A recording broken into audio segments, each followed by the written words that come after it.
ସାଙ୍ଗମାନେ ଏବେ ମୋ ପାଖରେ ବରା ଆଉ ଆଳୁ କଷା ଦେଖିପାରୁଥିବେ। ସନ୍ଧ୍ୟା ପାଖକୁ ବରା ଆଉ ଆଳୁ ବହୁତ ବଢିଆ ଲାଗିବ। ଛୋଟ ଛୋଟ ବରା ଅଛି। ବରା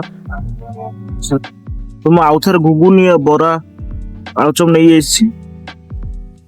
ଆଳୁଚପ ଘୁଗୁନି କେତେ ଠିକ ଅଛି ଦେଖନ୍ତୁ।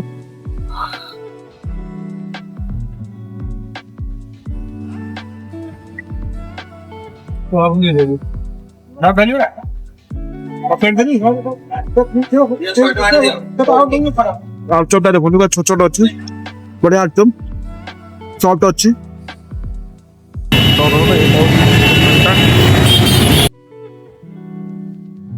ଭାଇ ପ୍ଲେଟ ବହୁତ ଭଲ ଥିଲା ଭାଇ। ଗୋଟେ ମାନେ ପୁରା ପ୍ଲେଟ ଟା 20 ଟଙ୍କା, 40 ଟଙ୍କା ପଡିଲା। 40 ଟଙ୍କାରେ ଭାଇ ପୁରା ପେଟ ଫୁଲ। ଭାଇ ସନ୍ଧ୍ୟା ବେଳେ 20 ଟଙ୍କାରେ ଯଦି ଏମିତି ମାନେ ମିଳିଯିବ ପ୍ଲେଟ, କଣ ଦରକାର ଭାଇ। ବର୍ଷା ପାଗ ବି ମାନେ ବର୍ଷା ବି ହଉଛି ଭୁବନେଶ୍ୱରରେ, କିନ୍ତୁ ବର୍ଷା ଏତେ ନାହିଁ ଆଜି। ଆଜି ଟିକେ ପାଗ ଇଏ ଅଛି, ଥଣ୍ଡା ଥଣ୍ଡା ଅଛି। ଥଣ୍ଡା ପାଗକୁ ବରା ଆଳୁଚପ ଘୁଗୁନି ଆଳୁ କଷା।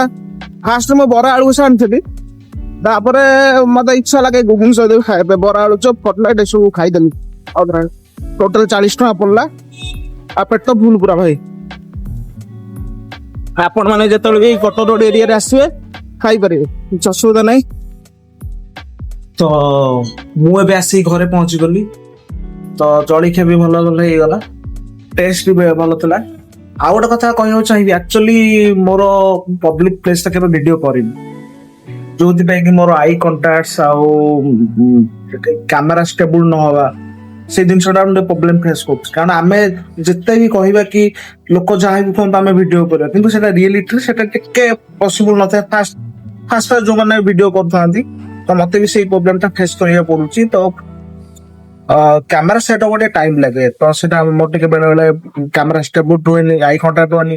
ଆମେ ଯେତେବେଳେ ପବ୍ଲିକ ପ୍ଲେସରେ କିଛି କଥା ହଉଛେ କି ଯାହା ହଉଛେ, ମୁଁ ଫାଷ୍ଟ ଟାଇମ ପାଇଁ କରୁଛି ପବ୍ଲିକ ପ୍ଲେସରେ ଭିଡିଓ, ତ ସେଇଟା ଟିକେ ପ୍ରୋବ୍ଲେମ ହେଇପାରେ। ଯଦି କିଛି ବି ମିଷ୍ଟେକ୍ ଥାଏ ତ କ୍ଷମା କରିଦେବେ ଭାଇ, ମୁଁ ସେଟା ଆଗରୁ କହିଦଉଛି। କେହି କହିବେନି ଯେ ନାଇଁ କ୍ୟାମେରା ଷ୍ଟେବୁଲ ରହିଲାନି କି କଣ, କି ଅଧା ଦେଖା ହଉଛି ଅଧା ଦେଖାଉନି। ଭାଇ ଫାଷ୍ଟ କରୁଛି, ସେଟା ଟିକେ ପ୍ରୋବ୍ଲେମ ହବ।